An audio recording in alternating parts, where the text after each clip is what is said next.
भर में लोगों से कहना चाहता हूं, कम मेक इन इंडिया।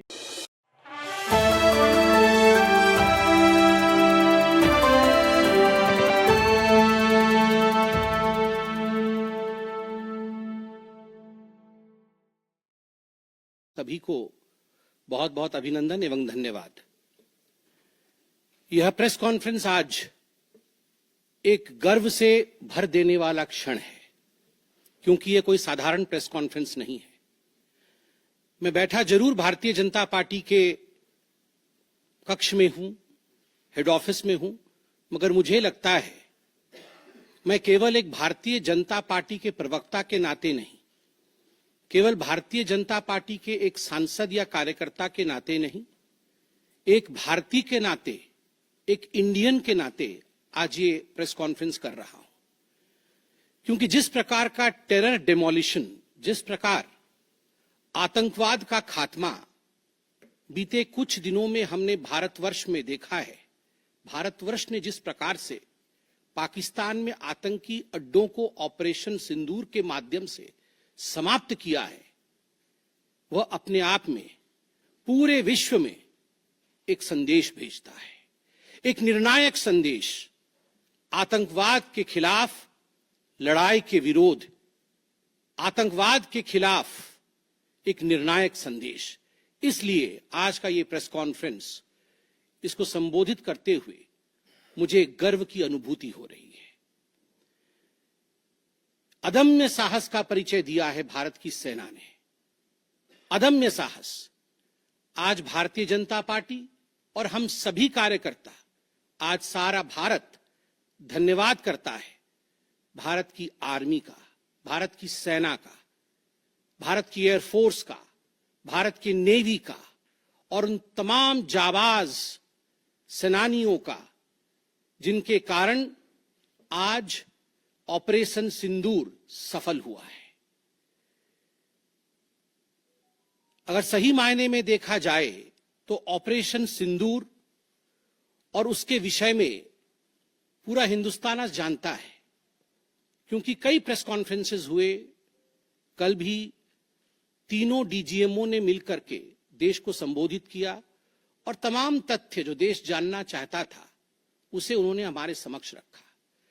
मगर मुझे लगता है कि एक आम नागरिक के भाषा में, बहुत साधारण भाषा में आज मैं आपको बताना चाहूंगा कि ये जो ऑपरेशन सिंदूर हुआ है, किस प्रकार से इससे हिंदुस्तान आतंकवाद के खिलाफ लड़ने में एक निर्णायक भूमिका हिंदुस्तान ने अदा किया है। आप सभी जानते हैं 22 तारीख का वो दिन, that unfortunate day on 22 of April, जब पहलगाम में 26 लोगों का नृशंस हत्या कर दिया गया था आतंकवादियों द्वारा। वह आतंकवादी जो पाकिस्तान से आए थे, वह आतंकवादी जो पाकिस्तान द्वारा प्रशिक्षित किए गए थे, आतंकवादियों द्वारा प्रशिक्षित किए गए थे। उनमें 25 भारतीय थे और एक नेपाली नागरिक था। प्रधानमंत्री श्री नरेंद्र मोदी उस समय विदेश दौरे में थे, सऊदी अरब में थे। प्रधानमंत्री नरेंद्र मोदी तुरंत भारत लौट के आते हैं और उन्होंने जनता की बात को सुना। जनता ने उस समय एक मांग रखी कि आतंकवाद के ऊपर हमला हो, हमें बदला लेना है पहलगाम के इस आतंकवादी हमले का। प्रधानमंत्री ने बिहार की भूमि से ऐलान किया और यह वादा किया कि मैं वादा करता हूं कि जो आपकी इच्छा है कि आतंकवाद के खिलाफ हमला होगा, हम पहलगाम के इस आतंकवादी हमले का बदला लेंगे। We will avenge the death of 26 people. प्रधानमंत्री ने कहा यह जो बदला होगा यह आतंकवादियों के कल्पना से बाहर का बदला होगा, और जो बदला हुआ वो आतंकवादियों के कल्पना के बाहर का बदला था। प्रधानमंत्री जी ने कहा कि हम घुस के मारेंगे और मिट्टी में मिलाएंगे आतंकवादी के ठिकानों को, और आतंकवादियों के ठिकानों को प्रधानमंत्री नरेंद्र मोदी जी के निर्णय ने और हमारे सेना के अदम्य साहस ने मिट्टी में मिलाने का काम किया। यह वादा प्रधानमंत्री नरेंद्र मोदी जी का था। 22 तारीख से 7 मई तक लगभग ये 14 दिन आप सभी ने देखा पूरे भारतवर्ष में एक प्रकार से एक माहौल टेंशन का था, प्रेशर का था कि तुरंत निर्णय किया जाए, तुरंत एक्शन में आया जाए। बहुत सूझबूझ के साथ, सोच समझ करके, स्ट्रैटेजी के साथ। पाकिस्तान भी जानता था कि हमला होगा, एयर स्ट्राइक पहले हो चुका था, किस प्रकार सर्जिकल स्ट्राइक पहले हो चुकी थी। पाकिस्तान पूरी तरह जानता था कि इस बार भी छोड़ा नहीं जाएगा, मगर उसके बावजूद पाकिस्तान इतना दिमाग लगाने के पश्चात वह डेट नहीं जान पाया जिस दिन यह हमला होना था। 22 तारीख से 7 तारीख के बीच में कुछ नॉन मिलिट्री एक्शंस जिन्होंने पाकिस्तान को कमजोर किया, वह प्रधानमंत्री नरेंद्र मोदी जी ने और भारत की सरकार ने लिया। ये जो ऑपरेशन सिंदूर है, इसका एक मिलिट्री पोर्शन है तो एक नॉन मिलिट्री पोर्शन भी है। और नॉन मिलिट्री पोर्शन में सबसे बड़ी बात, इंडस वाटर ट्रीटी, जो सिंधु नदी समझौता 1960 का था, उसे स्थगित किया गया, अबेयंस में रखा गया। आप सभी जानते हैं लगभग 90% पाकिस्तान जो है इसी पानी पर निर्भर करता है। लगभग 80% उनका जो कृषि है इस पानी पर निर्भर करता है। इस पानी को यदि रोक दिया जाए तो पाकिस्तान की 1/4 जीडीपी गिर जाती है। इस पाकिस्तान को अगर इस पानी से वंचित रखा जाए तो पाकिस्तान के हालात वैसे होंगे कि उनकी जीडीपी लुढ़केगी, कृषि लुढ़केगा। केवल कृषि और जीडीपी नहीं, उनके पावर कट्स होंगे और इस प्रकार का माहौल पाकिस्तान में पैदा होगा कि पाकिस्तान एक फ्रजाइल स्टेट के रूप में, अभी भी फ्रजाइल है, और फ्रजाइल स्टेट के रूप में वो सामने आएगा। झेलम और चनाब अब संपूर्ण रूप से भारत सरकार के अधिकार में है, अधिकार क्षेत्र में है। और जिस प्रकार से यहां हम बांध बनाने की और रिवर को आगे बढ़ाने की बात कर रहे हैं, नए रिजर्वॉयर, इरिगेशन और हाइड्रो पावर से जम्मू कश्मीर, लद्दाख, पंजाब एवं हरियाणा, इन राज्यों को बहुत फायदा मिलने वाला है। ये कहा गया कि पानी और खून एक साथ नहीं बहेगा। मित्रों, जरा सोच के देखिए, 50 वर्षों तक जो संभव नहीं हुआ था, किसी भी युद्ध में यह संभव नहीं हुआ था कि इंडस वाटर ट्रीटी को रोक दिया जाए। जो संभव नहीं हुआ था वह असंभव काम संभव हुआ इस बार। अटारी वाघा बॉर्डर को भी रोक दिया गया। दोनों देशों के बीच में कोई ट्रेड नहीं होगा और इसका खामियाजा कोई भुगतेगा तो वो पाकिस्तान की इकोनॉमी भुगतेगी। इसके साथ ही जिन लोगों के पास पाकिस्तान का वीजा था और वो हिंदुस्तान में, पाकिस्तान के नागरिक जो हिंदुस्तान के वीजा के साथ भारतवर्ष में रह रहे थे, उन सब को बाहर निकाला गया। पाकिस्तान का कोई भी आर्टिस्ट, कोई भी परफॉर्मेंस वो भारतवर्ष में नहीं हो सकता है। इस प्रकार के कड़े प्रतिबंध पाकिस्तान के ऊपर लगाए गए। माननीय प्रधानमंत्री श्री नरेंद्र मोदी जी ने लगभग 20 देशों के राष्ट्राध्यक्षों से सीधी बातचीत की। How to isolate Pakistan, how to fight against terrorism. और सबसे बड़ी बात है, तमाम देशों ने भारत का समर्थन किया। सऊदी अरब, यूएई, यूएस, आप सोचिए, इस्लामिक वर्ल्ड के बड़े देश हैं सऊदी अरब और यूएई, इन्होंने भारतवर्ष का पूर्णतः समर्थन किया। जिस समय पहलगाम का हमला हुआ था, माननीय प्रधानमंत्री सऊदी अरब में थे। सऊदी अरब के अपने दौरे को जब वो छोड़ के आए, तब उनको वहां एश्योरेंस दिया गया कि आप जाइए, हम आपके साथ खड़े हैं, वी सपोर्ट यू, हम टेरर के खिलाफ आपके साथ कंधे से कंधा मिला के लड़ेंगे।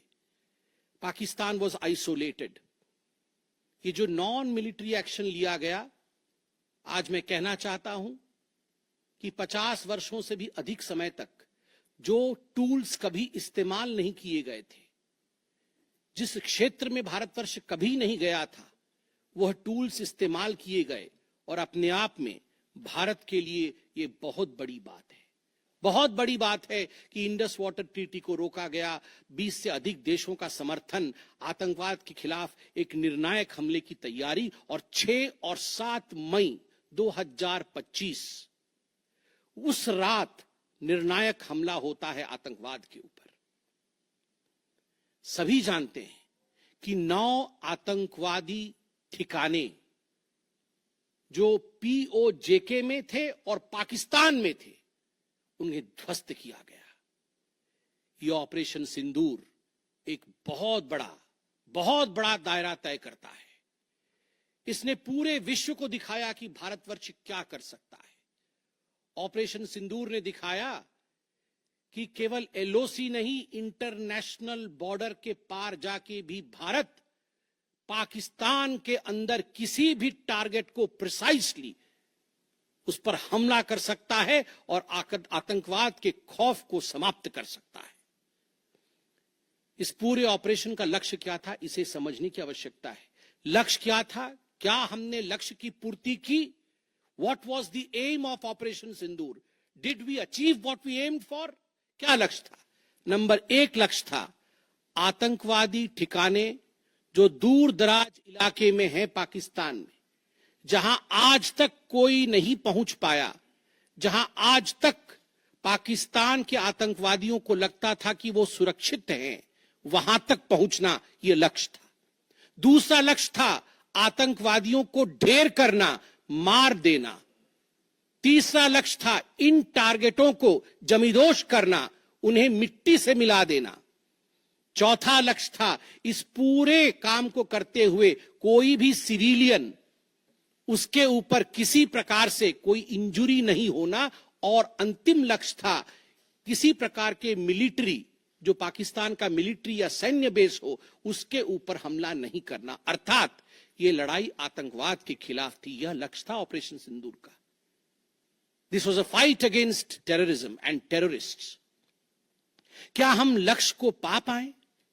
आप देखिए, जब यह हमला हुआ तो 9 ठिकाने ध्वस्त हुए, उनमें 5 पीओजेके में थे, पाक ऑक्यूपाइड जम्मू कश्मीर में, और 4 पाकिस्तान में थे।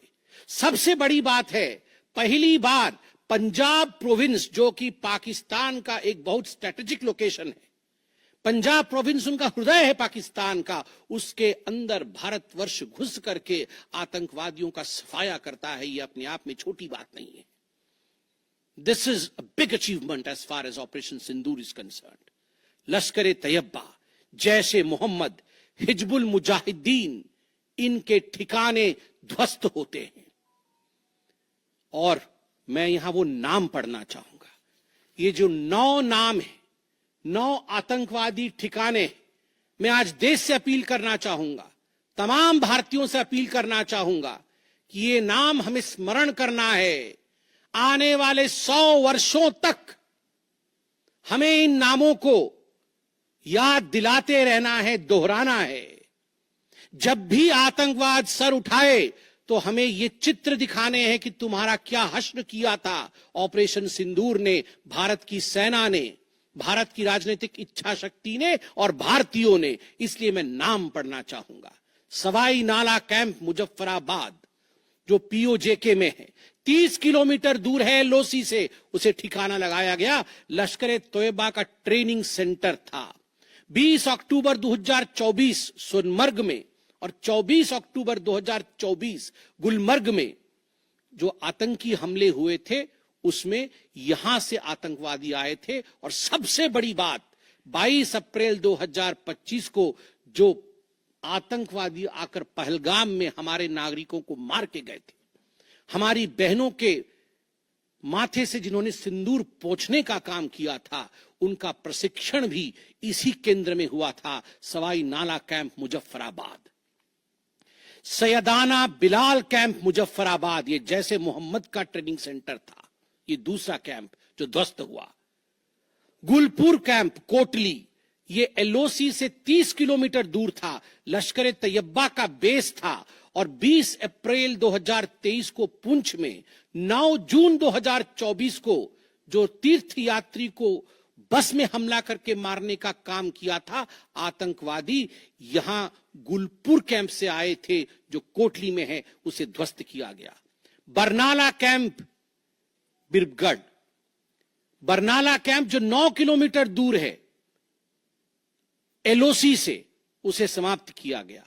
अब्बास कैंप कोटली जो 13 किलोमीटर दूर है एलओसी से, लश्कर-ए-तैयबा का फिदाइन सेंटर है और 15 आतंकवादियों को एक साथ ट्रेन कर सकता है, उसे ध्वस्त करके गिराया गया।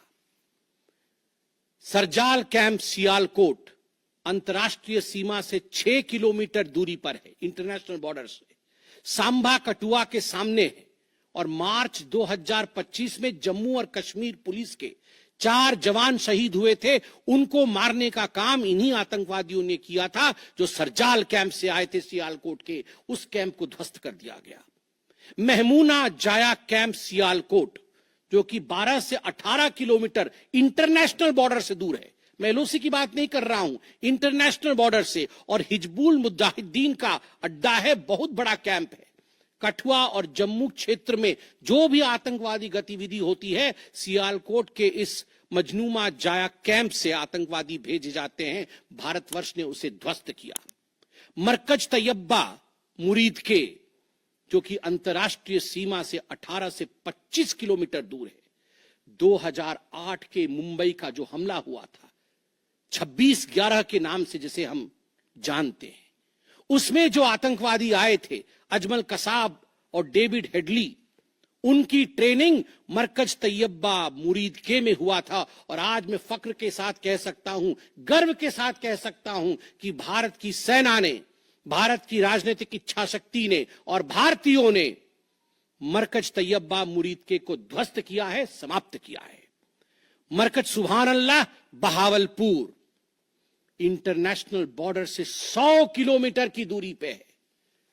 विश्व में किसी ने ऐसा नहीं सोचा होगा, पाकिस्तान ने तो सपने में भी नहीं सोचा होगा कि भारत की सेना के पास, भारत की एयरफोर्स के पास और भारत के राजनेताओं के पास ऐसी इच्छा शक्ति होगी कि इंटरनेशनल बॉर्डर से 100 किलोमीटर दूर घुस के वो हमारे आतंकी अड्डे को ध्वस्त कर सकते हैं। मरकज सुभान अल्लाह, जो कि जैशे मोहम्मद का मुख्यालय था, उस मुख्यालय को भारत की वायुसेना ने ध्वस्त किया।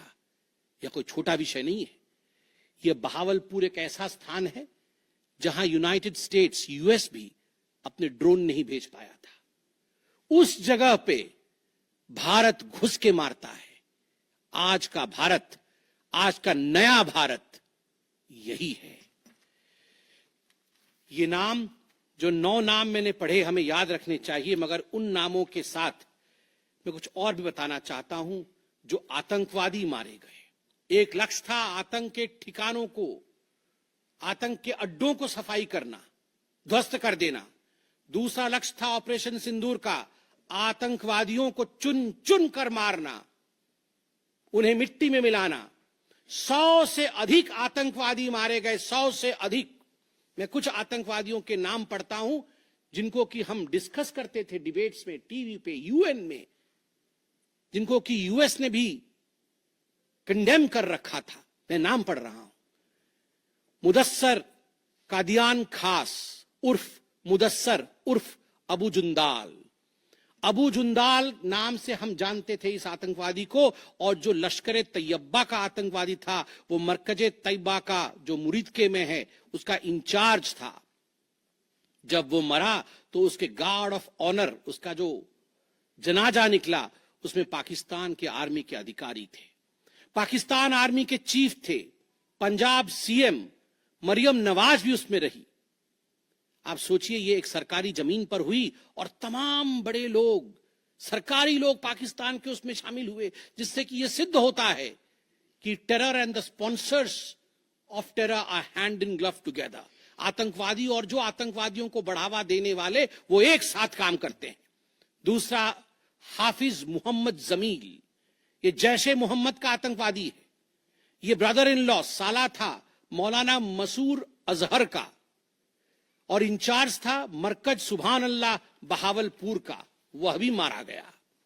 तीसरा आतंकवादी मोहम्मद यूसुफ अजहर उर्फ उस्ताद जी उर्फ मोहम्मद सलीम उर्फ घोशी साहब, जैसे मोहम्मद का नामी आतंकवादी, और यह भी मौलाना मसूद अजहर से जुड़ा हुआ था और यह वेपन ट्रेनिंग देता था जैशे मोहम्मद का। और सबसे बड़ी बात, IC 184 के हाईजैकिंग में इसका हाथ था। IC 814 IC-814 के हाईजैकिंग में इसका हाथ था, वह भी मारा जाता है। चौथा आतंकवादी खालिद उर्फ अबू अक्स का। खालिद ये लश्कर तैयबा का आतंकवादी था, फैसलाबाद में मारा गया और वहां उसका फ्यूनरल होता है। अब मैं ये तस्वीर दिखाना चाहूंगा, आप ये तस्वीर देखिए। ये तस्वीर कोई साधारण तस्वीर नहीं है, यह तस्वीर है उन आतंकवादियों का जिनका जनाजा निकला। और इस तस्वीर में मैं दिखाना चाहूंगा कि ये जो खड़ा है सामने व्यक्ति, इस व्यक्ति का नाम है, ये LET का कमांडर है, लश्कर तैयबा का कमांडर है अब्दुल रऊफ। अब्दुल रऊफ जो खुद एक स्पेशली डेजिग्नेटेड ग्लोबल टेररिस्ट, जिसको यूएस के ट्रेजरी बेंच ने डेजिग्नेट कर रखा है, अमेरिका के ट्रेजरी बेंच ने इसे आतंकवादी घोषित कर रखा है, वह सामने खड़ा है जनाजे में। और उसके पीछे जो खड़े हैं, मैं एक एक करके नाम पढ़ता हूं।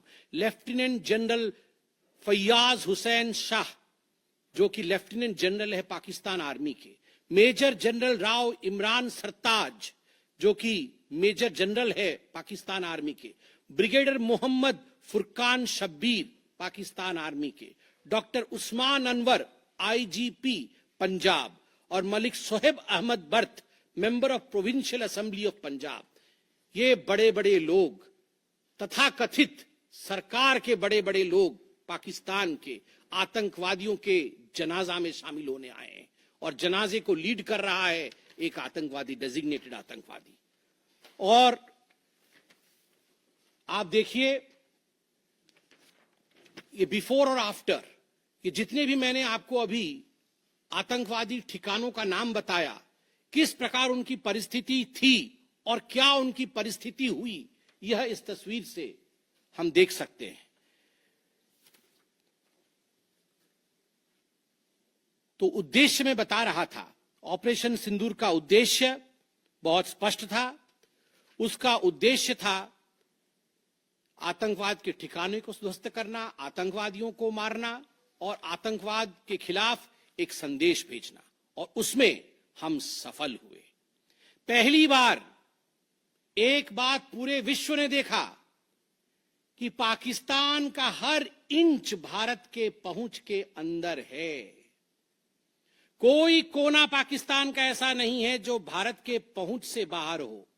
और आप सोच के देखिए, पाकिस्तान का एयर डिफेंस सिस्टम फेल हो जाता है। पाकिस्तान का एयर डिफेंस सिस्टम फेल हो जाता है। जिस समय 6 और 7 के रात के बीच ये पूरी कार्यवाही हो रही थी, रफाल विमान द्वारा स्काल्प और हैमर मिसाइल्स के माध्यम से 23 मिनट के अंदर, 23 मिनट्स के अंदर एक विंडो था, जिस विंडो के अंदर ये 9 के 9 आतंकवादी ठिकाने उन्हें ध्वस्त कर दिए गए। 23 मिनट में पूरा विश्व ने देखा कि भारत क्या कर सकता है।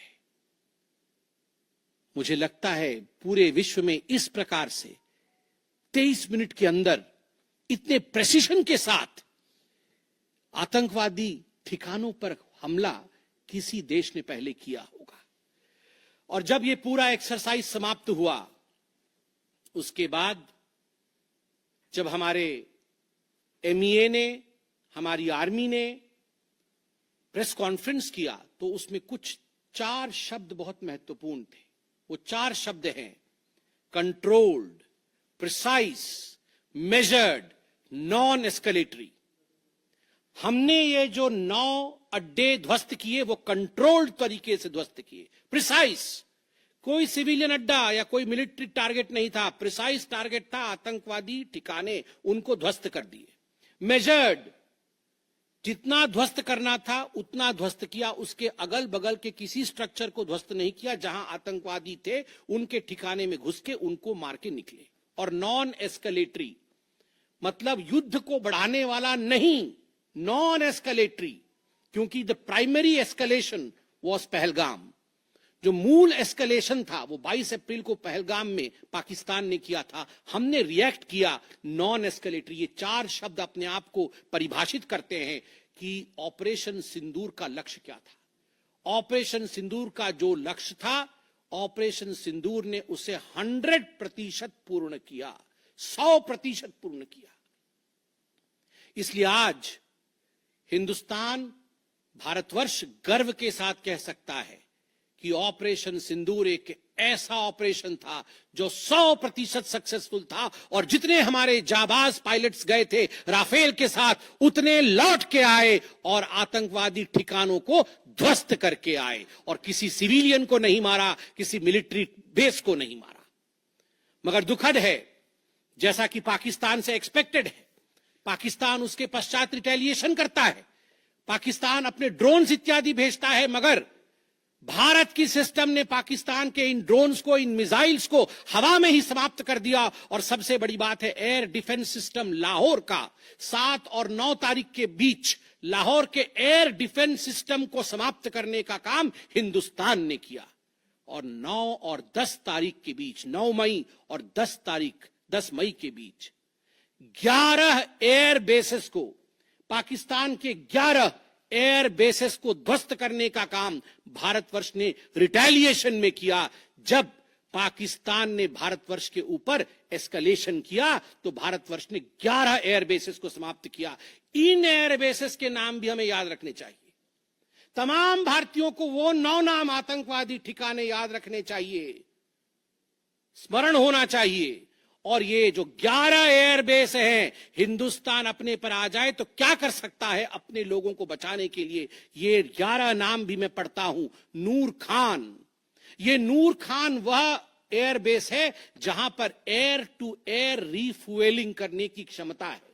हवा में उड़ रही हो अगर आपका विमान, तो एयर टू एयर रीफ्यूएलिंग यही नूर खान से हो सकती है। जब भारत ने नूर खान को ध्वस्त किया तो जो जहाज थे पाकिस्तान के, उनके पास वो क्षमता नहीं रही कि वो हवा में अधिक समय तक युद्ध कर सके, उन्हें नीचे उतरना ही पड़ा। नूर खान, रफीकी, मुरीद, सुक्कूर, सियालकोट, पसरूर, चुनियान, सरगोदा, स्कारू, भुलारी और जकोबाबाद, ये तमाम मैं फोटोज लेके आया हूं। जकोबाबाद का ये फोटो देखिए, क्या था पहले और क्या हुआ बाद में, क्या था पहले और क्या हुआ बाद में। आप देख सकते हैं परखच्चे उड़ गए। यह है प्रिसीशन ऑफ इंडियाज अटैक। तमाम फोटो हैं यहां पे, किस प्रकार से हमने एक एक करके उनके एयर बेसेस को समाप्त किया। आप देख सकते हैं सारे एयर बेसेस के हम फोटो लेके आए हैं, जकोबाबाद से लेके बाकी तमाम। क्योंकि आपने ये सब देखा हुआ है, मैं अधिक समय नहीं लूंगा। आर्मी ने आपको दिखाया है, डीजीएमओज ने आपको दिखाया है, इसलिए मैं इसको आपको दिखा के दोबारा, I would not like to take much time, but मैं रिमाइंड करना चाहूंगा कि 11 एयर बेसेस को हमने ध्वस्त किया।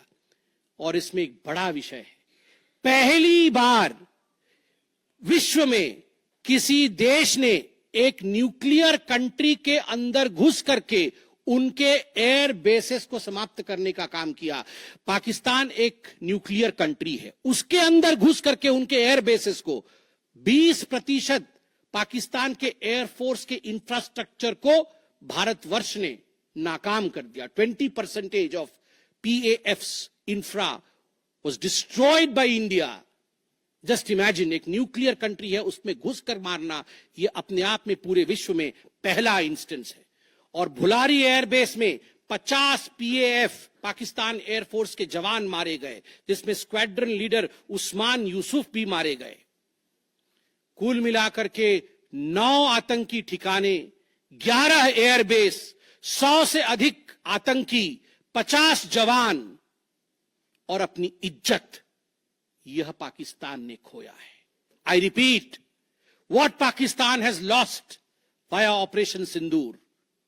9 आतंकी ठिकाने, बड़े बड़े आतंकी ठिकाने, 11 एयरबेस, 100 से अधिक आतंकवादी, 50 से अधिक जवान और अपनी इज्जत, यह पाकिस्तान ने खोया है। यह झटका पाकिस्तान सह नहीं पाया और उनके डीजीएमओ का 10 तारीख को ही फोन आया। और उसके पश्चात मैं कहूंगा यह सीज फायर नहीं, ये एक अंडरस्टैंडिंग है। ये एक अंडरस्टैंडिंग है कि यदि भविष्य में किसी प्रकार का कोई भी आतंकी हमला होता है तो ये अंडरस्टैंडिंग तोड़ दी जाएगी। हमने करके दिखाया है। जो पहले कभी नहीं हुआ था वो हुआ है इस बार। अंदर घुस के मारा है हमने। ये एक अंडरस्टैंडिंग है। और सबसे बड़ी बात है, पाकिस्तान में उनके मौलाना, उनके मौलवियों ने पाकिस्तान का साथ नहीं दिया, मगर हिंदुस्तान की एकता देखिए, हिंदुस्तान का भाईचारा देखिए। पूरा देश एक होकर खड़ा हुआ। पूरा देश सेना के पीछे, सेना के अदम्य साहस के पीछे, हमारी राजनीतिक इच्छा शक्ति के पीछे पूरा भारत एक होकर खड़ा हुआ। और आज मैं कहना चाहता हूं कि आज पाकिस्तान पूरे विश्व में अलग थलग पड़ा है। पहले भी ऐसे वक्त थे, अनेकों प्रयास भारतवर्ष करता था। पहले हम सबूत देते थे, प्रयास करते थे डोजियर के माध्यम से पाकिस्तान को प्रूफ दे आतंकवाद का। वो डोजियर लेती थी मगर उस पर काम नहीं करती थी। मगर आज नए भारतवर्ष ने पाकिस्तान को बख्शा नहीं है। आतंकवाद के खिलाफ एक निर्णायक लड़ाई हुई है और प्रधानमंत्री जी ने स्पष्ट कहा है, वहां से यदि गोली आती है तो यहां से गोला जाएगा।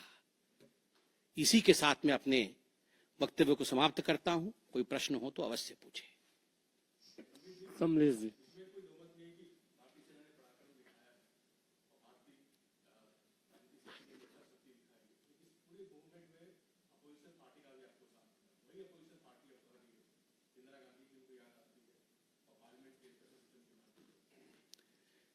देखिए, मुझे लगता है आज का दिन पूरे भारत का दिन है। मैं ऐसा नहीं कहूंगा कि आज मैं भारतीय जनता पार्टी के प्रवक्ता के नाते कह रहा हूं। मैंने शुरू में ही कहा था, आज मैं भारतवर्ष के एक साधारण नागरिक के रूप में जो अदम्य साहस हमारे सेना ने दिखाया है उसका विवरण किया। पाकिस्तान ने क्या खोया है और हिंदुस्तान ने क्या पाया है वो मैंने आपको दिखाया है। इसमें तमाम पॉलिटिकल पार्टी ने एकजुटता दिखाई। यह भी अपने आप में एक बहुत बड़ी अचीवमेंट है, बहुत बड़ी बात है। और आज मैं नहीं चाहता हूं मैं किसी की आलोचना करूं। और मैंने कहा कि विगत दिनों में वह भी एक प्रयास था जहां हम प्रूफ देने की कोशिश करते थे, हम डोजियर इत्यादि देते थे। हम 26/11 भी हुआ था, उस समय भी हमने प्रयास किया था कि हम पाकिस्तान को समझाएं कि देखो तुम्हारे आतंकी आके क्या कर रहे हैं हमारे देश में। मगर पाकिस्तान मानता नहीं था। पाकिस्तान को लगता था कि they can take India for granted. मगर अब परिस्थिति बदले हुए हैं। अब कोई हिम्मत नहीं कर सकता है इंडिया के ऊपर आंख उठा के देखने का। आमोद राय।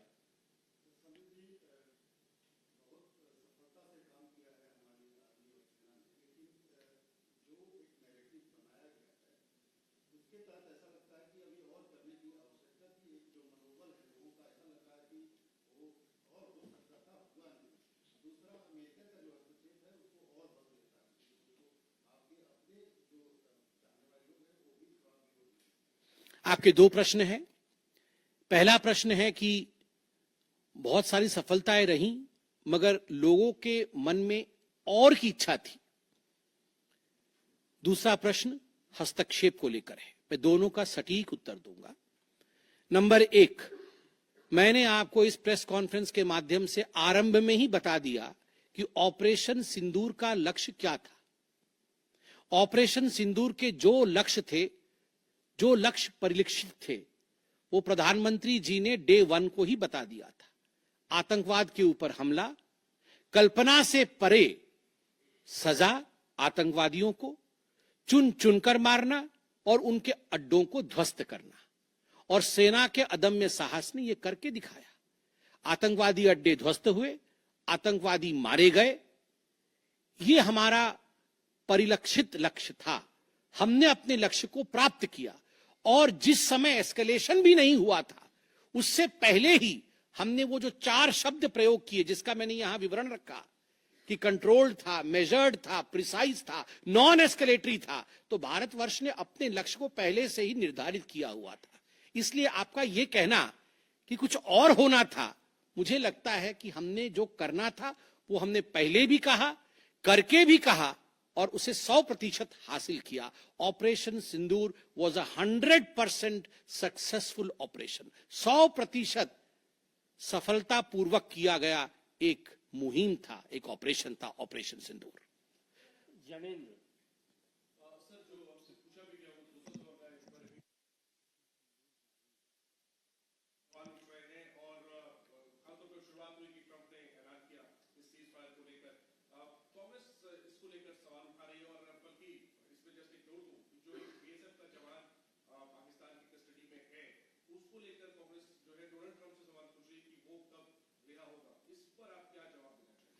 देखिए, पहली बात तो है जहां तक